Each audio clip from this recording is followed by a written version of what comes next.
రామాపురం అనే ఊరిలో కొంతమంది మహిళలు రోజు కూరగాయలు అమ్మేవాడి దగ్గర కావలసిన కూరగాయలు కొని వారంలో ఒక రోజు డబ్బులిచ్చేవారు.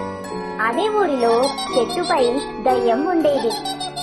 అది వచ్చిపోయే వాళ్ళను చూసి పాటలు పాడుకుంటూ కాలక్షేపం చేసేది.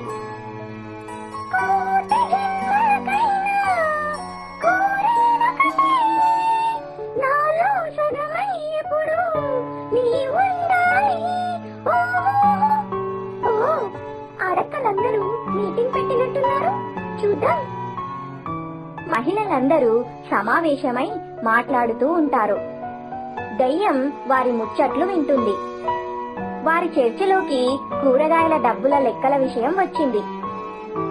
వారికి ఒక అనుమానం వచ్చి ఇలా అనుకున్నారు, అది కాదే, ఈ కూరగాయలు అమ్మేవాడికి మన పేర్లు తెలియదు కదా, మరి కరెక్ట్ గా మనం ఏం తీసుకున్నామో వాటి లెక్కేంటో వాడు ఆ చీటీలో ఎలా రాసుకుంటున్నాడంటావు వదినా?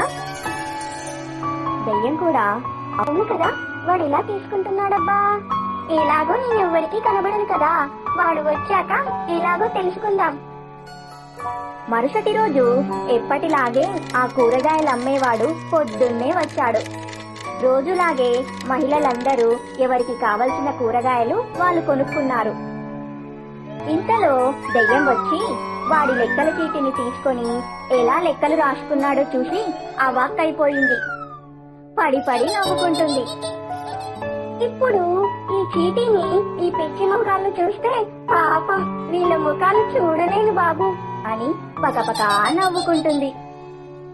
ఎలాగైనా ఈ చీటీ వాళ్ళు చూసే విధంగా చేయాలి అని ఆ చీటీని వాళ్లకు కనిపించేలాగా పెడుతుంది.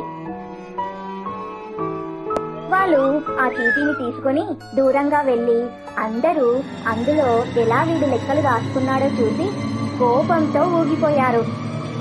అందులో ఇలా రాసుకున్నాడు, చింపిరి జుట్టుది 200, గయ్యాలి కొట్టుది 150, మిడిగుడ్లది 250, చీరల పిచ్చిది 200, ఏడుపు గొట్టుది 150, పీనాసిది 100, మొగుల్ని తన్నేది 300, శాపనార్థాలది 200, సీరియళ్ల గోలది 150, బుర్ర తినేది 300. అప్పుడు కూరగాయలు అమ్మేవాడు వారిని చూసి పారిపోయాడు.